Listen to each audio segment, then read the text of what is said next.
Good morning, good afternoon, and good evening, and welcome to yet another edition of the Pure Digital Passion Podcast with me, Moses Kemibaro. We are now on part 3 of our conversation here with Tito Alai. Tito, at this point in time, has been telling us a little bit about his time at Celtel, but more importantly, there's this innovation called Celpay, which Tito is going to go into a little more detail as to what informed the decision to create this product and then what eventually did it become for Celtel as a business across Africa. Tito, thank you so much for joining us for part 3. Yeah, marvelous, Moses. Happy to be here again. Great. Yeah. So let's go back to Celpay, because I think, first of all, we've established that it was developed at least 5 years in market, fully functional, multi-country, before Safaricom's M-Pesa, which is, for many conversations on Africa, we always hear that M-Pesa was the first. We now know that's not the case. But more importantly, what informed that innovation? Thanks, Moses. Now, I joined telecom industry at a time when if you say you're putting out a product in the market, what it meant is you're putting out a new tariff plan. That was the innovation. A new package, so to speak. Yeah, people, you have a tariff package and you name it. You give it a brand name and all that stuff and you market it out there. For me, that was a bit strange. But it was like, how insurance is or banking or whatever. An established practice. That's what they call products, right? They say, there's no product here. It's a pricing scheme. Guys look at you like you don't understand. But the reason was because the way the industry was, innovation was the preserve of the vendors. And the successful innovations had been SMS, maybe. At that point, yeah. At that point. And then a long list of things that were called value-added services, but were not really having traction. Now, at that time in Zambia, there was hyperinflation, as I said. And therefore, the penetration of credit cards or bank cards was, of course, non-existent. And we had this situation where one of the things that I've always been very, very enthusiastic about is market research. I enjoy it. I enjoy statistics. I enjoy just finding out what are people doing with your product. In the case of Zambia, we noticed, and maybe even in other Celtel networks, we noticed that first there was this trend where people were buying, say, a $20 top-up card. But we noticed that it was being activated. Maybe it's bought in Lusaka, but you notice that it's activated in dollar, in real time. And so you can kind of figure out that the guy who bought it did not have enough time to jump on a bus and go all the way to Ndola to activate this thing, right? So what's going on? So we deduced that some guys were buying this thing for other people. Family members. Family members or somebody, whatever.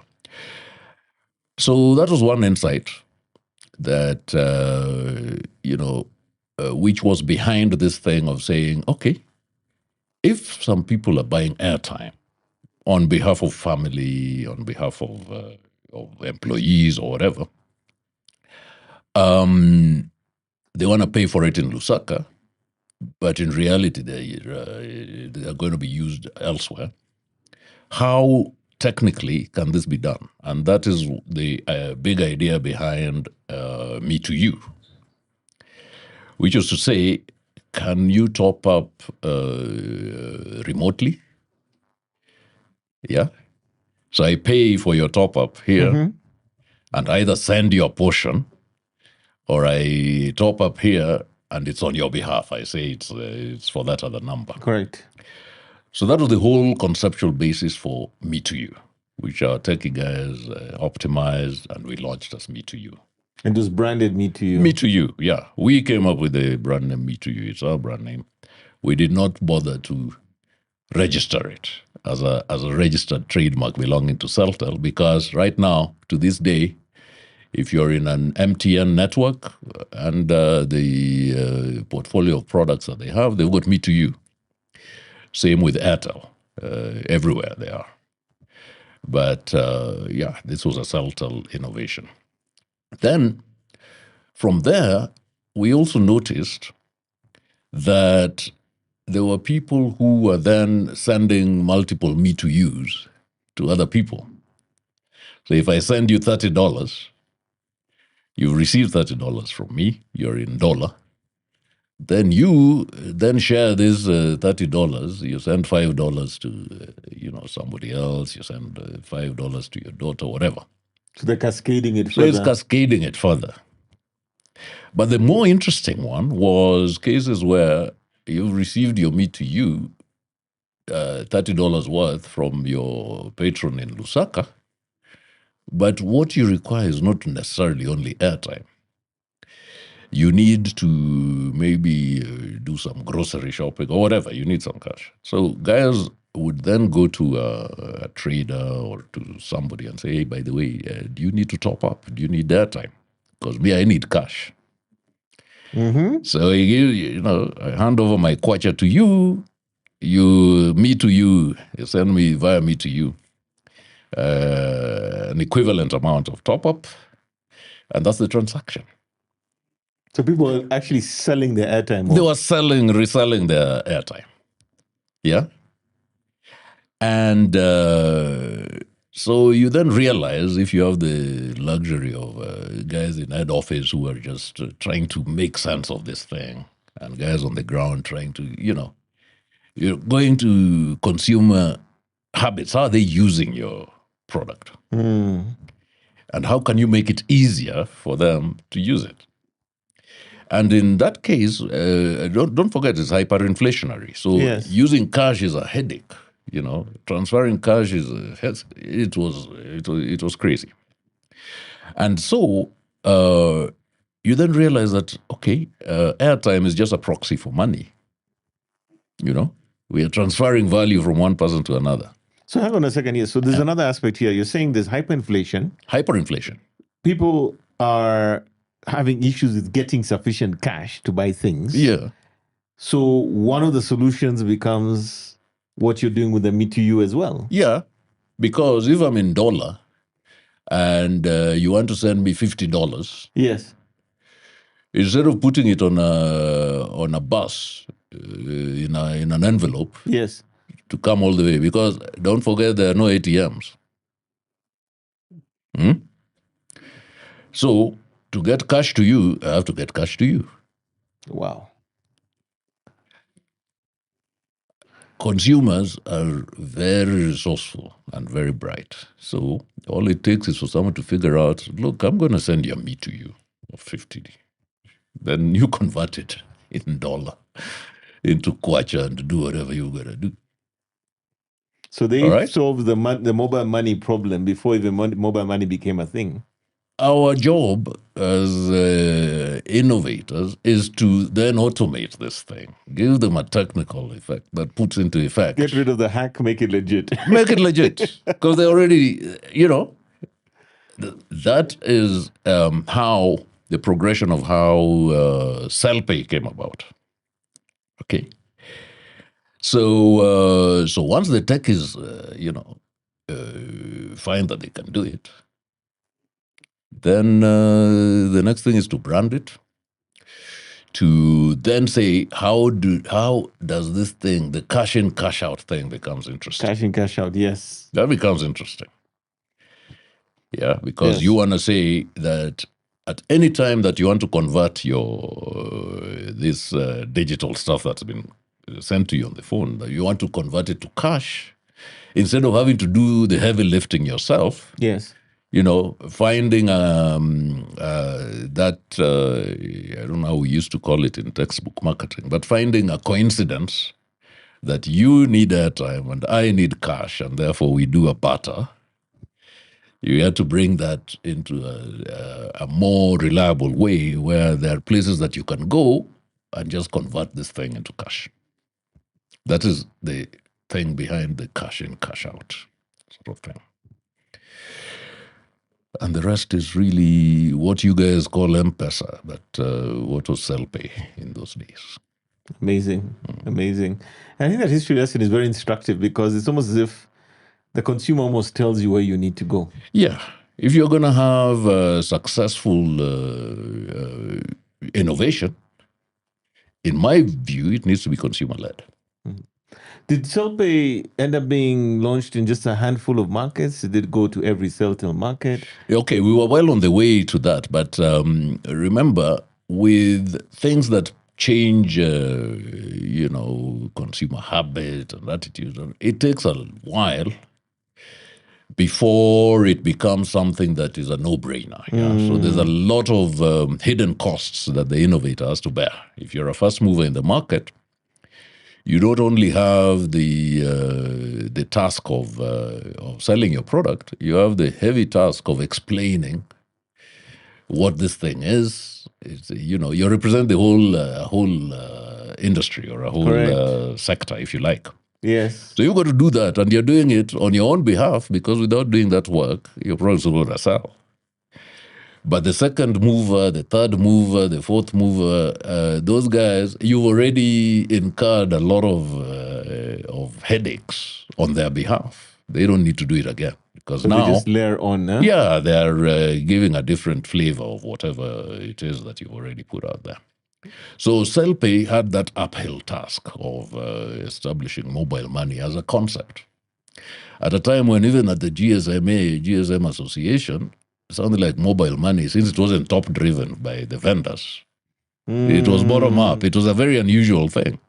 These kind of things never got to prominence, and maybe once it was embraced by people like Safaricom, who are part of this Vodafone, constellation, then they could legitimize it by now doing stuff which we never bothered with, going to GSMA and championing these sorts of things. We were just doing it because we were so focused on the market. Yeah. But it also came at a time that we were growing very fast. We had grown as fast as we could in the smaller markets. We needed to raise money to enter now the lion's den of Nigeria and the other lion's den of Kenya to step up, because the vision is Pan-African. So if you're having these gaps in the map where, these secondary markets, yeah. Yeah, so we say we are not truly Pan-African. We've got to go in there. And the other thing is we were underdogs. Maybe people didn't know, but we were never the first licensee. We were kind of coming in, and then, but because we were doing the right things, we would just overtake these guys. Disrupt the status quo there. And over very short periods, you find, people are dominant in the market. We come from behind, then we flip it. We become dominant, right? And it's through some of these things that I'm saying that you're doing things that are good for the consumer, but are very counterintuitive for the industry. To your question, we rolled out to, I think, 2 or 3 countries, but we were also saying, how do we prepare ourselves to do an IPO or to do some sort of liquidity event? And again, this involved saying, let's go with a very streamlined story to the financial markets. For that reason, we had a brand architecture that suggested that if anything that we were doing did not fit into the Celtel brand architecture, we had to divest. Wow. For that reason, the investments we had in fixed line operators like Sudatel, Tanzania Telecom, we dropped them. Just sold them off. Yeah, we either sold or, we exited. The other things that were done as a result of this exercise was we had a satellite company for backhaul. Okay. Yeah. I think it was called Link Africa or something like that. Sold it. Then we had Celpay, which was kind of borderline. It presented 2 strategic issues. One was it still needed a lot of investment. It was not a cash cow by any. Yeah. And with new innovative things, the literature suggests you've got to just stick with it for a minimum of 7 years. If you're lucky, 5. mostly 10 years before the thing becomes, cash generative and all that stuff. And that's proven even in technology businesses, because a lot of these things are loss-making until maybe the 10th year, when all of a sudden, So it was that sort of thing. And because of those pressures, we felt, well, this is financial services, it's whatever. A buyer came up in the form of First Rand Bank, and we sold it and used that money to plow back into our Celtel growth story. And it worked quite well, because we were not now dissipating our efforts in too many directions. We were just focused on this Celtel thing and really grew at a phenomenal pace. Did Celtel get into Nigeria? Yes. And into Kenya as well, of course. And then, that's we got into Kenya.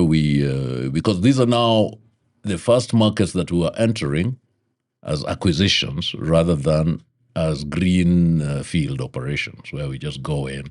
We've got our culture, it's settled, we know what we are going to do. We set it up from the ground up, and the DNA is kind of pure, if you like. Pure the breed. Pan-African picture is coming into focus. It's coming into focus. Now you've got these big markets like Kenya and Nigeria, where the way in is through acquisition. So it was a new thing for us. And then you're getting in when everybody is so far ahead, and you've got big contenders against it. And then you've got all these issues of integration, which in a mergers and acquisition environment is, as anyone would tell you, is not by any means straightforward. So we did get into Nigeria. What did you buy in Nigeria? We bought V-Mobile, which which was an ongoing company, and that's the one we bought. And then you also, in Kenya, I think you bought what? In Kenya, we bought, there was a company called Kencell. Kencell, of course, But Kencell. you guys might know it as Yes, because that was their brand. Consumer The brand, consumer correct. brand was Yes, with an exclamation mark. There's an interesting legend about that particular acquisition, if memory serves well, or maybe it was before, because I think the license was held in Kenya via the late industrialist come entrepreneur, I forget his name. Noshad Merali. Noshad Merali, correct. Yeah. And if I remember correctly, there's a very strange story about, apparently he was sitting in a hotel and had rented 2 boardrooms. And those conversations going on between the boardrooms as he was liquidating and moving between the 2 parties. And then the arbitrage was quite a big takeaway, if I remember correctly. There's some legend about that story. Okay, let me... what happened was that Vivendi were the French group, Yes, so they were the strategic partner of Samir Telecom. And the chairman of the company, the local partner, was Samir. It was, sorry, not Samir. Samir is his son, but it was Noshad Merali was the chairman of Kencell. Yes. And Vivendi wanted to exit the market for their own reasons. Yes. And they put up their stake for sale. Our team arrived, did a bit of due diligence, made an offer, and were laughed out of court, because guys were saying, we know MTN, we know Vodafone, we know Orange. But who are these guys? Yeah. So you guys were seen as Celtel is an African, Pan-African, but where are they from? Is it they're Pan-African, So it was difficult to say, well, these guys have come with sackloads of money. Let us give them exclusivity to negotiate the thing. Long story short, is that MTN kind of won the contest. Okay. And were on the verge of completing the deal. But before they did that, our team, business development, was headed by Sega Gebreis. And so we came into town, and instead of dealing with the Vivendi, we went to see the local partner to say, okay, We hear the deal is done and all that stuff. But isn't there some kind of way that, because it's usual for minority partners to have a preemptive right Or first refusal. or first refusal. So we went to investigate this thing, and sure enough, there it was. So this then necessitated a bit of relationship kind of building in this form of saying, well, as guys, we are humble Pan-Africans, brothers and sisters. You played the card. Yeah, it's the story. It really is the story. We are just trying to complete the footprint. But you're one of us. We are not coming in. Together. We are in this together. We are not a big telco coming to dictate to you what to do. Yeah, we are bottom up kind of. Sorry to borrow a phrase from the president. But yeah, this is what we are. And I think it appealed to him. So it's not just about the price anymore. No, it became a bigger story. It becomes something, you build affinity that is beyond just the number of zeros that you're going to have at it. So the underdog. So we laid that on the plate. Actually, formally, we said, this is our story. This is the vision of Mo Ibrahim. This is what he's trying to do. This is what we are trying to do. We have a whole C-suite of Africans, for instance, which is unusual. Don't forget, the industry was dominated by expatriates because in those days, to become a telco employee, the first question, a senior guy, the first question is, do you have telecom experience? Do you have GSM experience? Now, which African had GSM You're immediately disqualified. You're disqualified, So it was that sort of situation. But so once Samir Telecom or Merali Noshad had bought into that vision, the issue was now execution. Because all it meant was, despite you not being extremely well known for flashing the cash, do you have it? Can we actually preempt and do it? And our guys were able to put that together. Wow. So that's the genesis of the story that was probably picked up in the papers, or I don't know where it came from. But Nashad was very shrewd the way he did the transaction. No, he was a great guy. He was a brilliant businessman, and really in touch with whatever was going on here, and a great chairman for what has now become Airtel. But in those days, really, if you wanted a local partner, there was you could not do much better than having Noshad Merali. No, he was connected, as they say. Yeah. So let's go to the next chapter, which I believe, and correct me if I'm wrong, is the transition of Celtel to Zain, where you were also, again, one of the key actors that made that come to light. Yeah. Even the choice of the brand, because now Celtel now goes into other parts of the region, going into the Middle East. Tell us about that area, because for me, I think that's one of the most fascinating parts of your story, that you are one of the key actors that was there making this happen. And of course, even the change of brand had very important implications to make it actually happen, that this business now went from several markets in Africa and now into the Middle East. Yeah, that was, again, a really fascinating thing, because the unusual thing with the when Celtel got acquired, it was acquired by a company called MTC of Kuwait, because Zain didn't exist. Oh, there was no brand called Zain at that point? No. Okay. So the holding company that bought Celtel International was MTC of Kuwait. Okay. MTC of Kuwait had, again, a big vision. It was led by a fascinating gentleman by the name Dr. Saad Al-Barak. Real charismatic guy, big vision, really good at motivating people, very vivid guy, colorful character. And they had this vision of becoming the biggest Middle East or Pan-Arabian brand, and then branching from there in a concentric way to become a global brand. That was his vision. Wow. He was calling it 3 by 3 by 3. I don't know what. Anyway, yeah. It was a formula. That is it.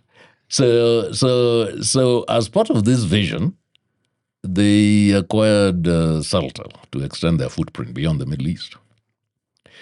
And then we went through. One of the things that I need to bring to light is that the unusual thing was, again, they came and just offered a huge premium on whoever was MTN were again, kind of leading the race. To buy Celtel. Yeah. Okay. But then kind of towards the last, you know how there are these things where there are races where somebody is about to win the marathon, and then they don't know that there's somebody breathing, coming very fast. The last steps, yeah. They start putting their hands up in the air and celebrating before they've crossed the ticker tape, right? And then the second guy is coming and just overtakes them, and and they've already celebrated. It was kind of something like that. Oh God! Yeah. So these guys walked in and said, "Is the deal done?"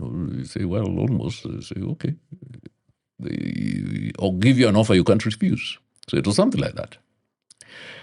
The thing was, therefore, if you, from balance sheet reasons, and you're saying you've totaled up the value of all your fixed assets, right? Your network, your infrastructure, your everything. Then the net value, you're still left with a big premium. Now, how do you put that in your balance sheet, for instance? Yeah, you're acquiring all these assets and all that stuff, yeah? And in this case, $1 billion was attributed to brand equity. So the brand equity of Celtel was valued at more than $1 billion when these guys acquired it.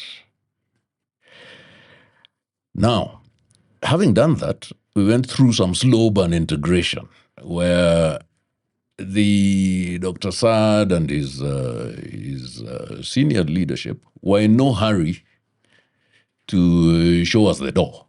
They had bought the thing, cash and everything. We were no longer shareholders or management shareholders. No. We had been bought. So everybody knew we were handing over, in a responsible fashion and all that. But they said, no, just carry on as you are. So we had, for a period, 2 CEOs. They said, no, we bought this thing because we liked the way you guys were operating. It's not because we want to save costs. So carry on as you are. And so that was it. But 6 months later, then Dr. Saad came to me and says, Tito, I'd want you to, with immediate effect, take over responsibilities for the Middle East. What? In your functional area. What? So now you're moving from Celtel across. So I thought, okay, so am I going to swap with my counterpart in the Middle East, because we had two different businesses, essentially. In essence. So we had 2 CFOs, 2 CEOs, 2 CTOs, that sort of thing. And here I am, Chief Commercial Officer for Celtel. I'm being told, no, now you're going to be Chief Commercial Officer for MTC Group. Yeah. So I asked, okay, are we swapping? He said, no, we are integrating. So whereas most group people are coming from the MTC Kuwait side, on the commercial stuff, we wanted to be, the leadership of it is going to come from the Celtel side of things, right? Wow. So I think my function was possibly the first to be integrated, right? The commercial functions. The reason was that MTC, much as they had this pan-Middle East footprint, or they were in Jordan, they were in Lebanon, they were in Kuwait, you're in Bahrain, you're in, those sorts of places. In each country, because they were growing by acquisition, they were called totally different things. So you'd acquire a company and leave everything, kind of as it were. So you do consolidation at the group level, financial consolidation. But everybody has their own brand, their own way of approaching the market, their own, it was that sort of situation, multi-brand thing. Very little central coordination on some of those matters. And now my task was, we thought this thing was very, very, very hard to do, but you guys have done it in Africa across 15 countries, totally different. We thought, Anglophone, Francophone, Lusophone, North, South.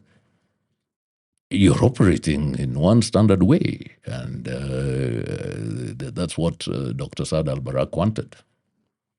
Yeah, because how are you going to say, I'm going to be regional, then I'm going to be global, if your brand is, you don't have a brand, basically. You're just, you're an agglomeration, you're a conglomerate, of many different properties in different countries. It becomes very unwieldy.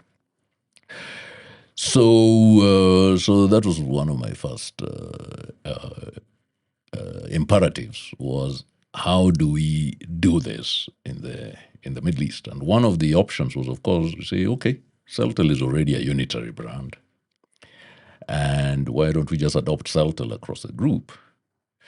But I thought that was a bad idea, purely because part of Celtel's success was because the brand equity was just African. It was attuned to a Pan-African message. It was really an African brand. So having been involved in these sorts of things worldwide, it's not undoable, but it means you've got to dilute its Africanness a lot for it to become, an umbrella brand across Middle East and complete repositioning, huh? Yeah. Yeah. So there are techniques you can use to do that, but in the interest of time and all that sort of stuff, we decided that the best thing was, let's just create a totally brand new brand and go for it. And that's how we came up with Zain as a brand. And it was marvelous. It was really, really successful. In the Middle East, it just took the whole market by storm. And you were there with the teams, working with the agencies. Well, I created it. I mean, that's the thing. If I know correctly, Zain means brilliant in Arabic, right? Yeah. I think if you read the literature at the time, we went through this process of saying, okay, it's a totally brand new brand, so let's brainstorm. And we started with over 400 possible names, wow. that are thrown in the pot. We held a big conference from across the group, maybe, hundreds of people. And we said, guys, lob in whichever name you want, just throw it in. And then we went through a process of narrowing it down, and then we subjected some names to market research, the usual funnel, and eventually it becomes an executive decision when you have maybe a shootout between two names, And Zain won. Then Zain won.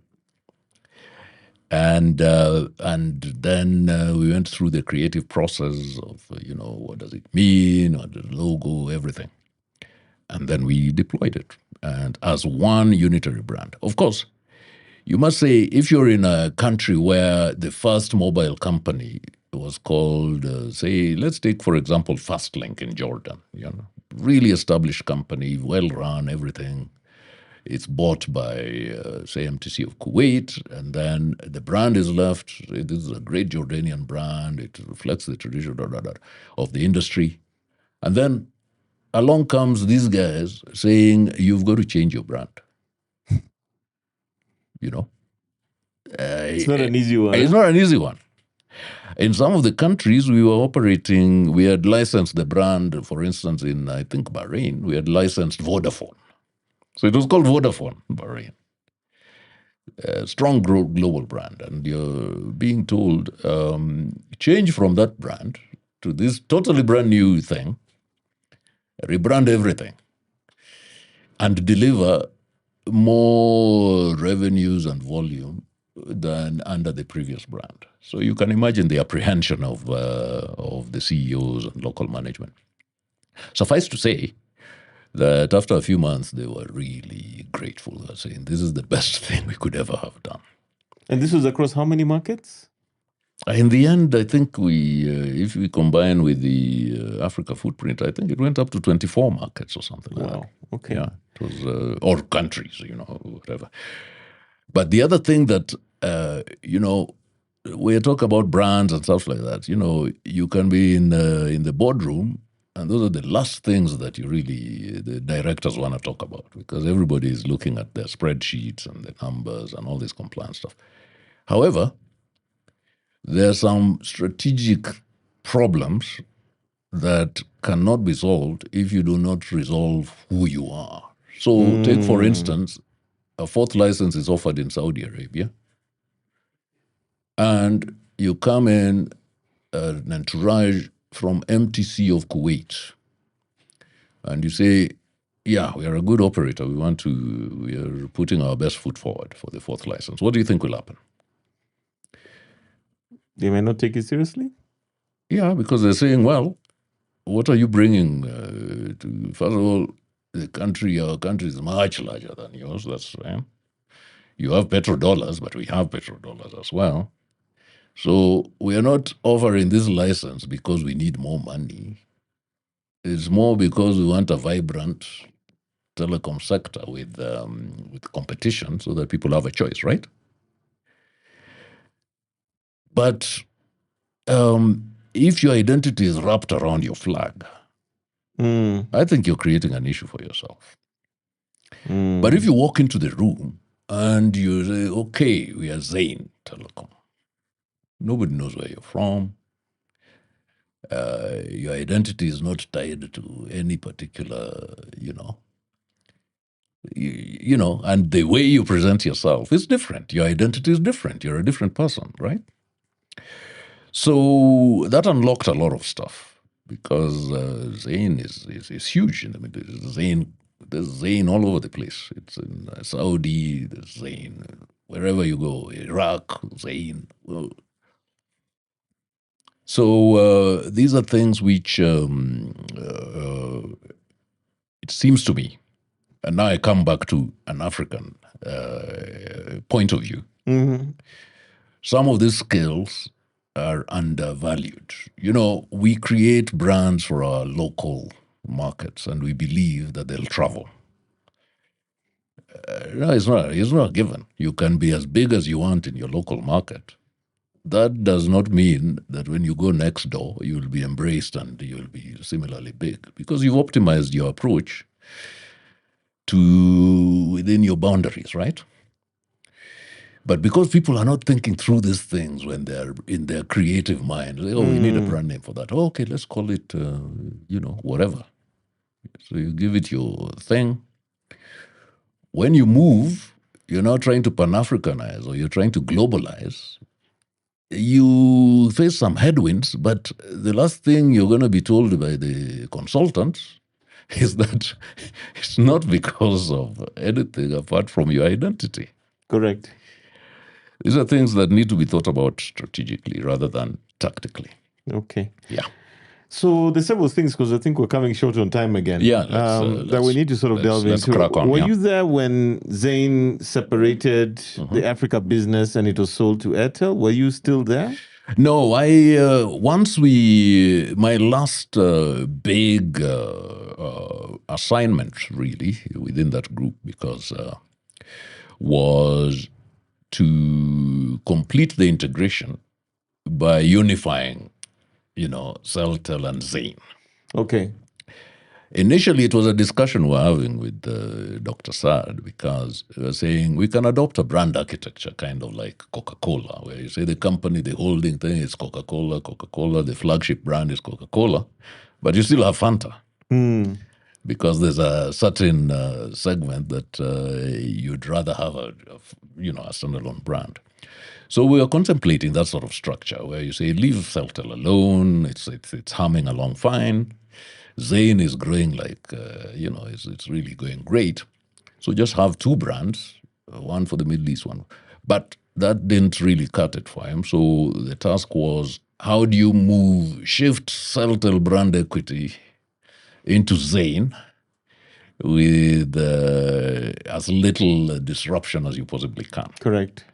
So that was my last job to do, the big things. And so we rebranded the whole footprint as Zain to become one big Zain network. Correct. After that, I left around 2010. Okay. So I exited the group. But I think because of the afterburners of that 2009 financial crisis, yes, Zain then changed their strategy and decided to sell off the African footprint. Correct. And they sold it to Bharti Airtel. And then, it went through another baptism. Also, again to change it into Airtel. Correct. Which is what exists today. Correct. But the footprint, I think, remains the same. So, so that's what happened. I left in 2010 and moved on to then pursue anything that was of interest to me under the umbrella of Mimi Africa, which I set up to investigate anything that would be of interest. And one of the early things we did, we tried to use 2.5G phones. The 3G hadn't come, but we could backhaul data. This is the edge connectivity. Edge and stuff like that. So we set up something that was helping with stock taking, order taking, that sort of thing, using those feature phones. Okay. We did some trials with Coca-Cola, with Nokia, and all that in East Africa, and. Then I poked my finger again into venture capital for a while. I was part of a venture capital outfit called the Africa Media Ventures Fund. And what we were investing in was anything that was centered around feature phones. That was pre-3G. This is content-related, mobile content. Well, we invested in things like Eat Out and a few other I think I remember this vaguely, yes. Something like that. Oh, wow, okay. But I quickly discovered I didn't enjoy this venture capital thing. I just did not enjoy it. So what comes next? And then we went to the headquarters of Africa's biggest network. I won't mention their name just in case there were any NDAs we signed that time that are still in force. But anyway, our idea was that at that time, MVNOs were the rage in Europe. And we went to the CEO and said, Mr. CEO, you've got a very strong brand in Africa and everywhere else, but we've got a proposition to make it a global brand. And we're going to make it a global brand. You don't need to build networks in Europe and North America. But we've talked to some of these networks. We can do it as an MVNO. And so that discussion took root, and we set up structures to do it. We were going to run the European and North American side of it under MVNO type arrangement. And we would leverage the brand. But the whole thing was that because I'd noticed that there were MVNO brands that were just attuned to specific diaspora, ethnic diaspora. So you had brands that were for the Indian diaspora. Wow. So the only thing they would, the affinity, and they give you better rates to call home. So that's the USP, right? And so we said, well, why can't we do it as Africans? Let's do it. The big imperative was remittances, because we are saying if you make it easy for guys to send money home under one umbrella network, then it makes sense. So we worked on this thing. We were thwarted in the end after, cracking on to this thing for almost 2 years. We were thwarted by concerns by people like State Department and all around. Okay, so it's remittances, but some of the places this money is going are some of the places we don't like, It's going to go to Iran. They're not aligned. Sudan. And, they look at it as you need their stamp to get this off the ground. Yeah. So we threw in the towel in the end, but that took some time. I also got involved with a company that exited the African market. They were operating under the Vodafone brand. They had gotten 4G licenses and stuff like that in quite a few markets. Their biggest was in Zambia. So for some reason, they were exiting. They had gone. It didn't go well. And I got calls, said, can't we put together something to acquire this thing and run it properly? Which I did. We acquired what was operating as Vodafone Africa. Okay. Went to Zambia to try and do it, but we did not manage to raise money to invest in the network, to bring in new switches and all that sort of stuff. It's heavy capex. Huh? Yeah, very heavy. And after a while, we just could not cope with it. So we exited again. So that's what I did after my corporate career. And then just as COVID was starting, I joined Africa Export-Import Bank just to kind of contribute some of these things that have been a theme around my career, which is how do we get the bank to be recognized for all the good things that they were doing? Because, African institutions, a lot of them are doing great work, but nobody knows because we don't tell the story in a compelling way for even our constituents. So that's what I went to do. And at the height of COVID, some of the things like the vaccine acquisition effort, which has not really been told because you're not hearing for a change on the COVID issue, and this might be something we'll be talking a lot more about. For a change on the COVID issue, you're not having NGO talking heads explaining how they saved Africans from COVID. Actually, the prognosis was so bad initially. There's a specific reason. Be wiped out. Exactly. So they had teed up themselves just to, tell this story as they usually tell the story. But for a specific reason, being that Africans put their own efforts together and said, we are not going to wait for the crumbs off the table. We're going to do something about this stuff. Under the leadership of President Orama at Afreximbank, that's why the narrative has gone totally silent. Nobody's saying, thanks to your donations, we saved Africa from their fate. You get it?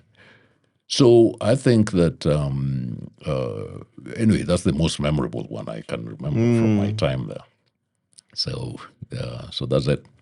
And where are we now? What from that point on? Okay, so right now, because as you can see, I have this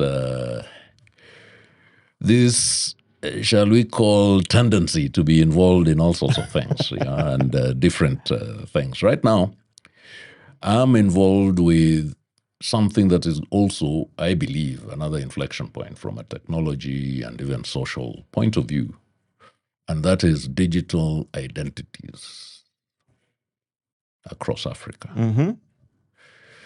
I've got a belief that African identities are extremely important, very important.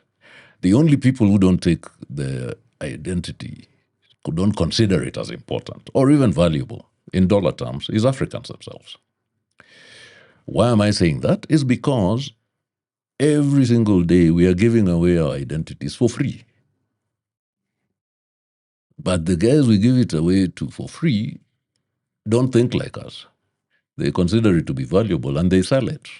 They resell it to others. And these are some of the biggest companies in the world right now. The other issue that really I'm persuaded by is to say that your attention as an African is extremely valuable. The only people who don't value it is ourselves. Why? Because night and day, we are giving away our attention to other people for free. But they don't give it away for free. It's never for free. There's nothing for free in the world. They resell your attention. And they're some of the most lucrative companies you have around the block. The underlying thing, again, is when you're consuming all this content and social media, YouTube and all that stuff, what is it doing to your brain? You know? What is it doing to our culture? What is it doing to even our work ethic? And what is it doing to our young population? As an African community, we are kind of not thinking these things through. What's our policy with regard to these sorts of things? For that reason, I come to the view that, honestly, African identity cannot be domiciled somewhere else. Can't say, I don't know who has my identity somewhere in the cloud or is in Silicon Valley or is in whatever. If we are serious about this stuff, we've got to take control of our identities. We've got to take control of our data, which is what our attention turns into. Because can we continue to live in a situation where other people know us better than we know ourselves? We're just being taken by surprise and taken for granted and being steered in directions that we don't know. Right now, betting is all the rage across the continent. Is that a good thing? That our young people, everybody's dreaming of winning a jackpot? Because gambling is now a good thing? And so on and so forth. I'm not going to go into those other vices that we have.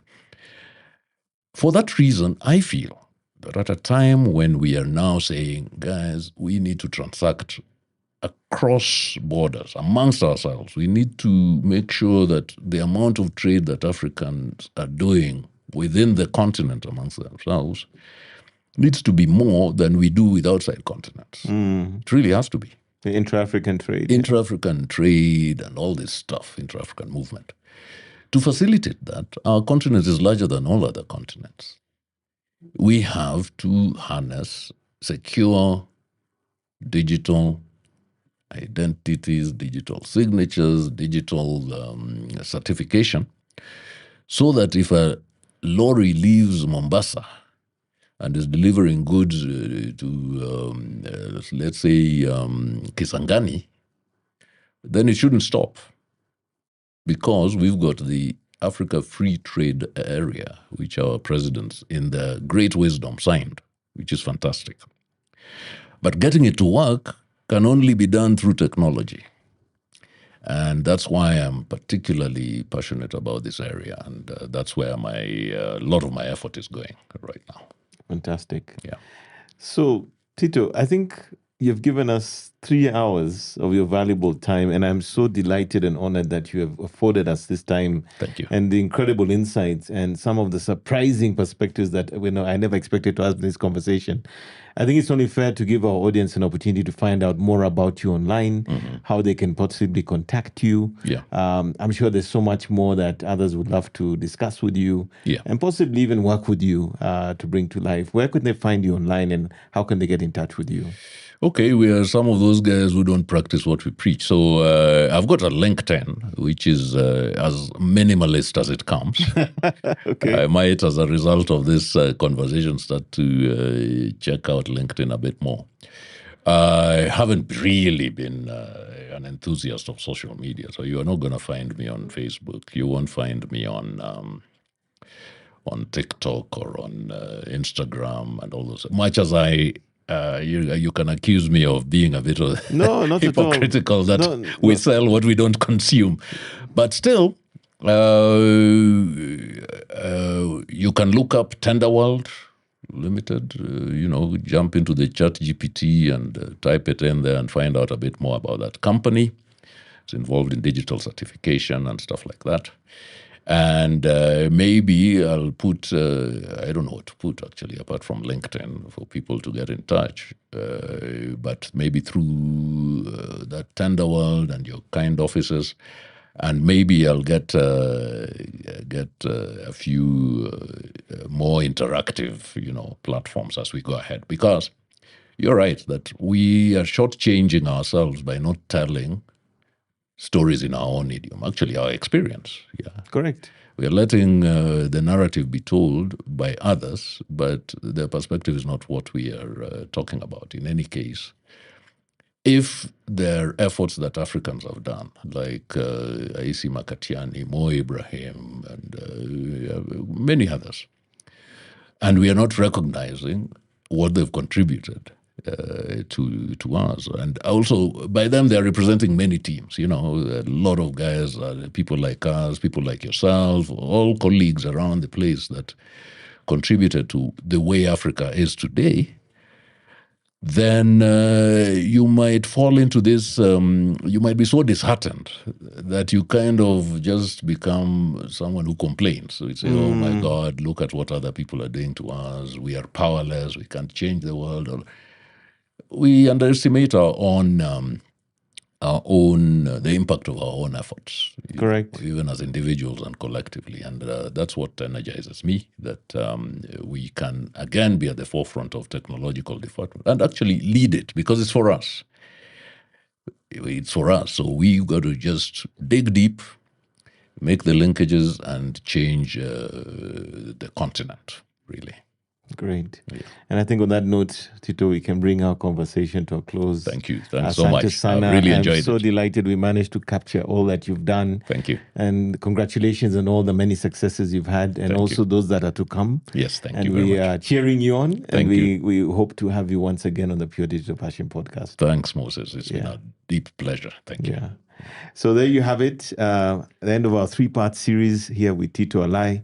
Somebody who I think, if you listen to his story across this 3-hour conversation, you will see that he has done incredible things, not just in Africa, but globally. Somebody who's an icon, in my opinion, around all things marketing, technology, business, and also consumer insights. And I think really, I hope that you're able to take away from this 3-part series something of value, something inspirational, something that is going to bring you a new, perhaps, mental model of the world in terms of what is possible, and through someone like Tito, what you possibly can do yourself as an individual organization. So thank you so much for joining us again for another edition of the Pure Digital Passion podcast with me, Moses Kamibaro, and we'll catch you in the next one.